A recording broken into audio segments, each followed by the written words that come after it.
Hello and welcome to 73 and Sunny, the podcast about the journey of getting things just right. We talk to tech, sales, and marketing leaders about how they're growing, dialing in best practices, and getting closer to that sweet spot. We are honored to have the opportunity to speak with our guest today. His content around sales, detaching from the outcome, and triathlons is prolific. You've seen him on your LinkedIn feed, and he may have even snuck into your TikTok For You page. Founder of Braun Training, the man who can help you have fewer rejections and more conversations. Josh Braun, thank you for being with us, Josh. That's a lovely introduction. You should call me every morning and do that. I'll be in such a good mood. Yeah, I'm sure that we are so grateful to have you on. Obviously, you've been in our LinkedIn feeds for so long, and your content is just engaging, and everyone on our team is enamored with you. So we're grateful to have you. One thing we don't get to hear about is your background a lot. Would you mind kind of sharing just where you started out and how did you get started sharing your experience versus doing it? How did that process take place? How did I get started as a salesperson or as a content creator, or where would you like me to begin? That one and then the next one. So where did you get started in Okay. sales and then how did you get into content creation? Yeah. So my first sales job was teaching kindergarten kids how to read and write. And it turns out that that's a tough sell to antsy little 5 year olds. And what I learned from that experience is that teaching and selling have a lot of similarities because you have to entertain and inform people. So my roots are in storytelling. From there, I went to Nickelodeon Studios, where I worked on a show called Clarissa Explains It All, starring Melissa Joan Hart, the teenage witch. And when I say worked on it, I mean I was cutting up cheese and fruit for her and tutoring her when she wasn't running her lines. But again, roots in sort of entertainment and storytelling.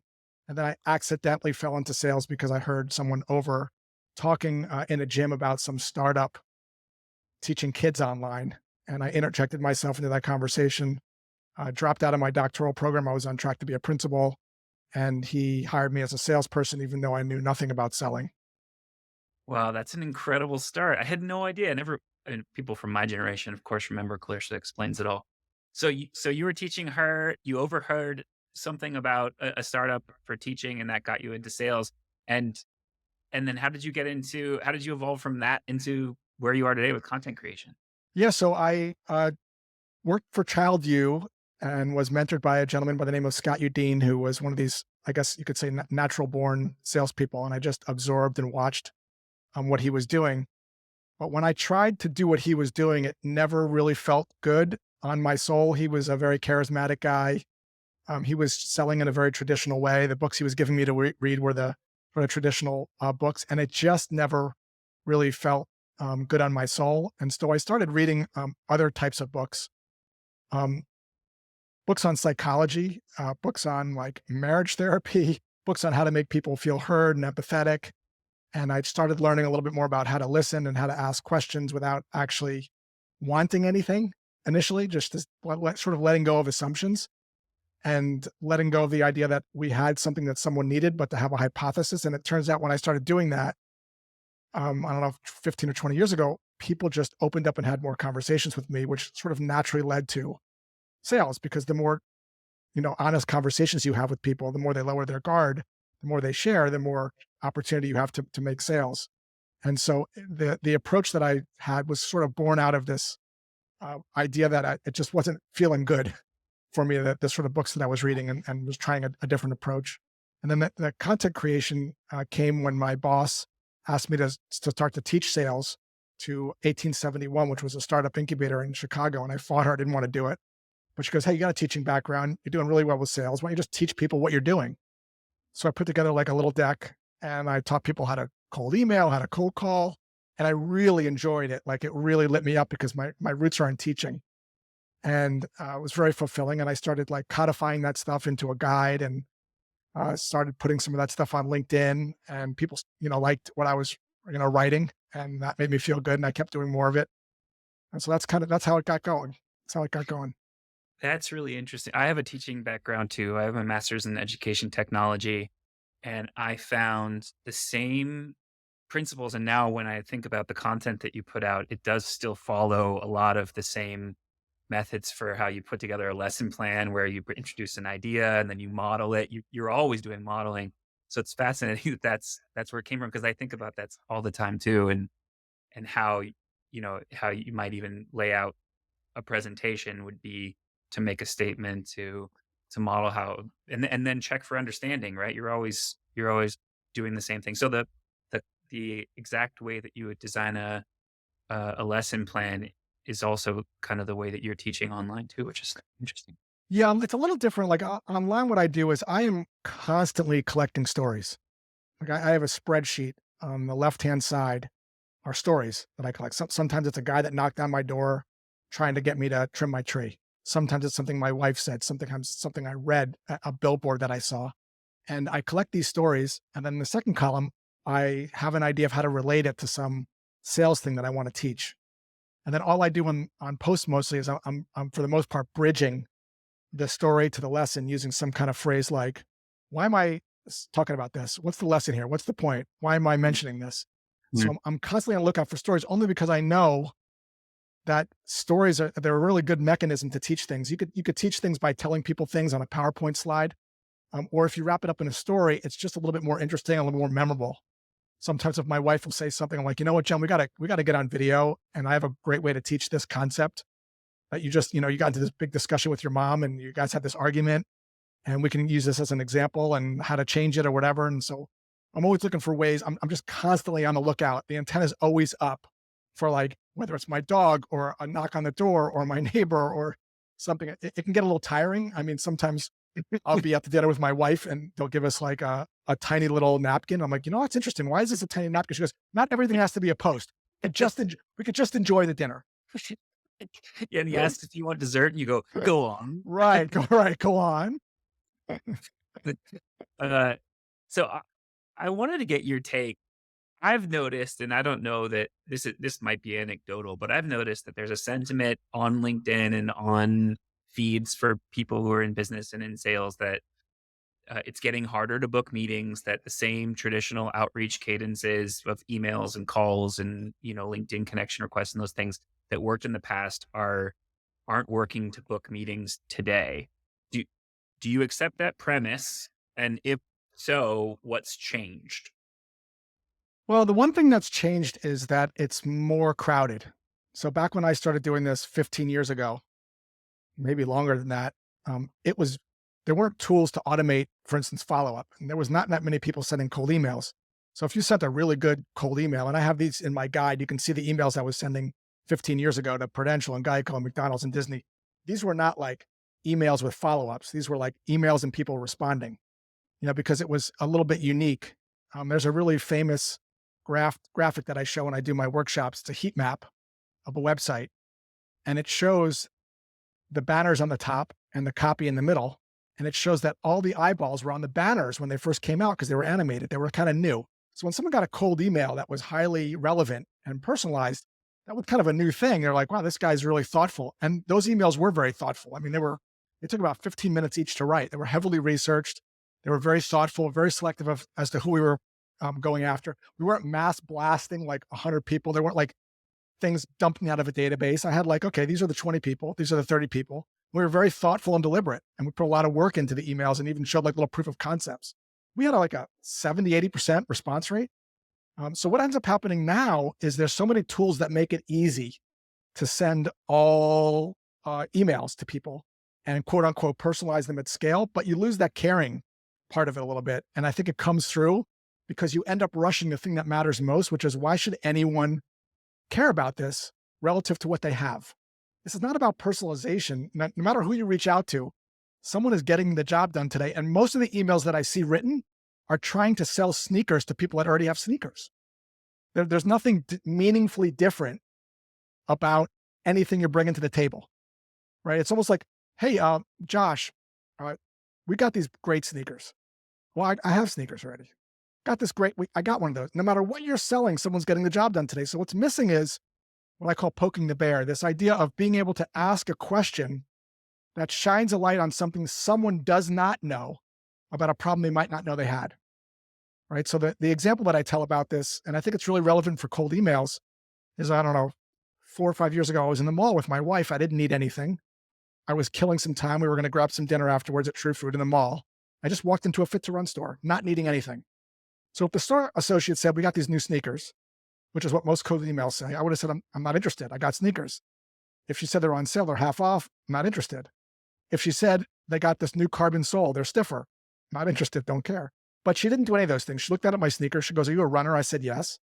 She goes, you training for any races? I go, actually, I'm training for my first half marathon. And then she said, have you ever had a running gait test? And I said, what's that? And moments later, I'm on a treadmill, and I have video of this if you want to see it. She freezes the frame and zooms into my ankles and goes, notice anything about your ankles? And I go, yeah, they're a little overpronated. She goes, yeah. I go, so? She goes, well, the problem is if you run in sneakers that are not made for pronated feet, you can get injured on long distance runs. You can get plantar fasciitis, runner's knee. If you'd like, I could take a look at your sneakers to see if they're made for pronated feet. And about, 6 minutes later, I'm spending $180 on new sneakers and insoles.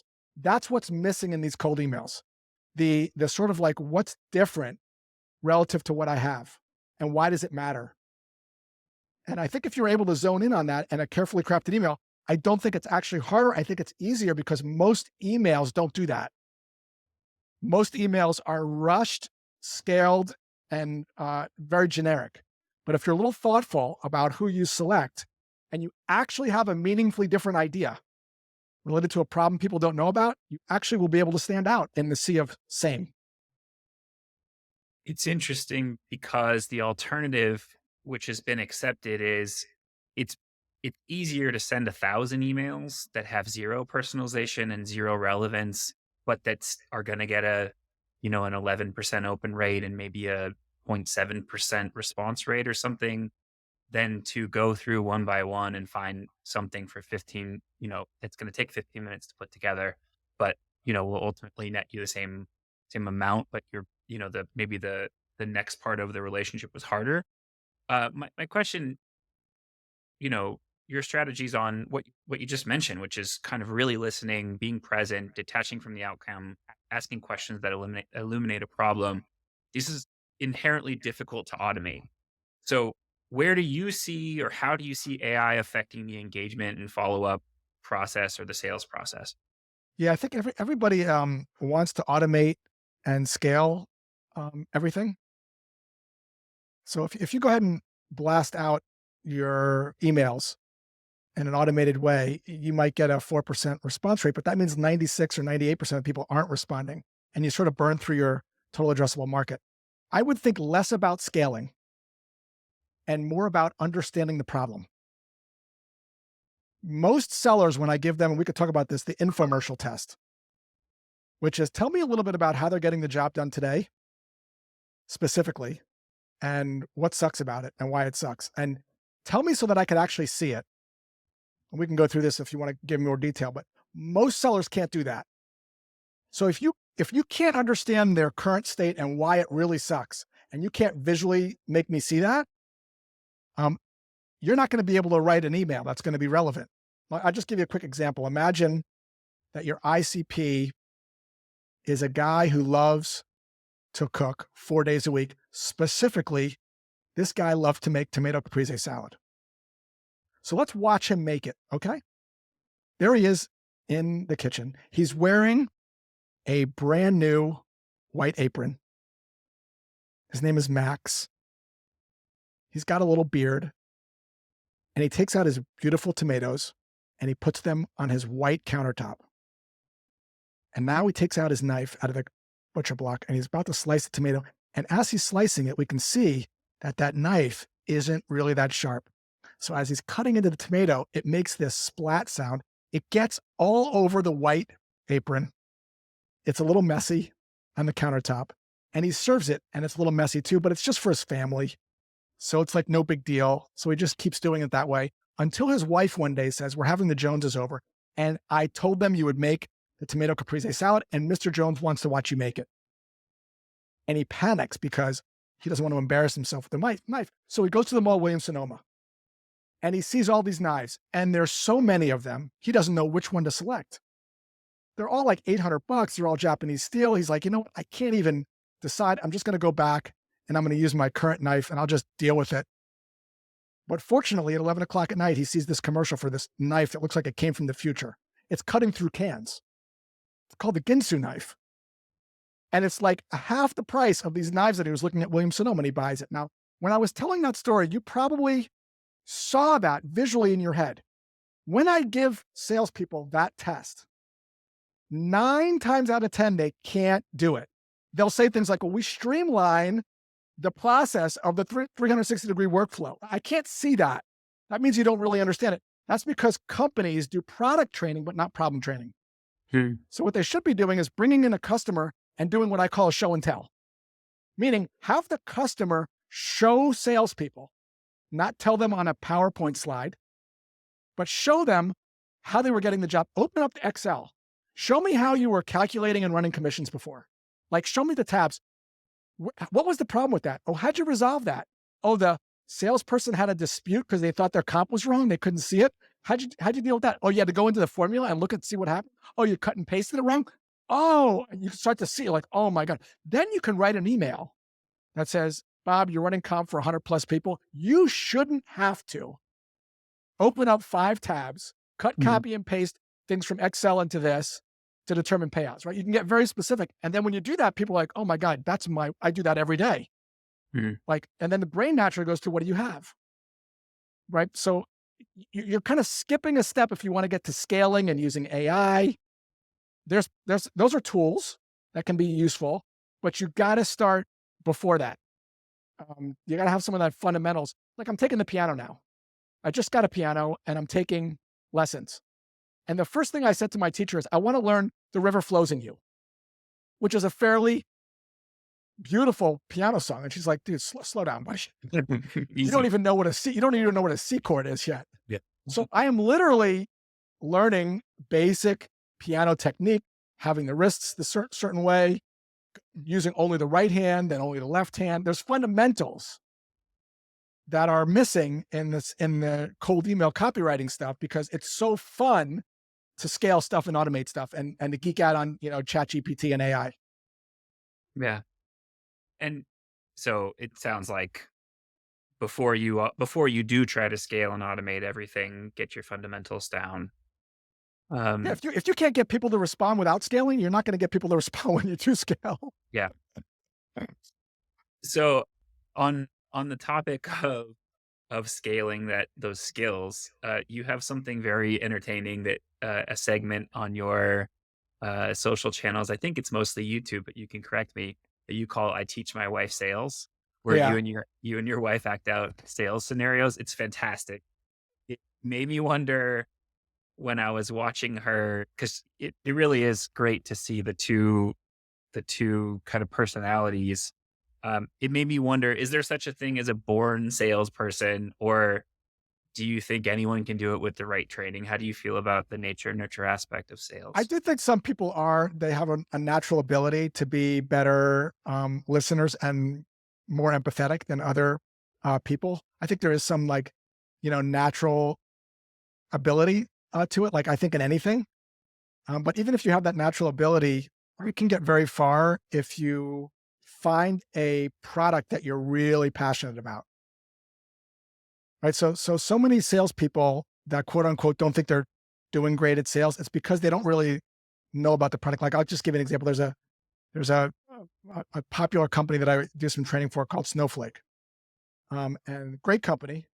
And a lot of people work for them because they think they're going to have an exit and they're going to get to be millionaires, but they don't really know like what a data analyst does or a data scientist. And they're cold calling data scientists, and they don't really I guess they think the product's okay. They don't really feel it. They don't really they're not excited or passionate about it. Versus when I sold, before I became a sales trainer and coach, I was selling for a company called Jellyvision. The guy that created that company founded a game called You Don't Know Jack, which I played growing up. And I got to meet the guy, and he's like, hey, we can use this same approach to teach people about employee benefits.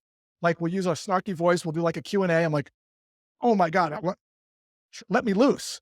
I was on a scale of 1 to 10, I was an 11. I really believed in that product. And so that comes through in your desire to get better, versus if you're selling a CRM. You got to have some belief. And then of course, just like learning piano or anything, there are skills that you can learn.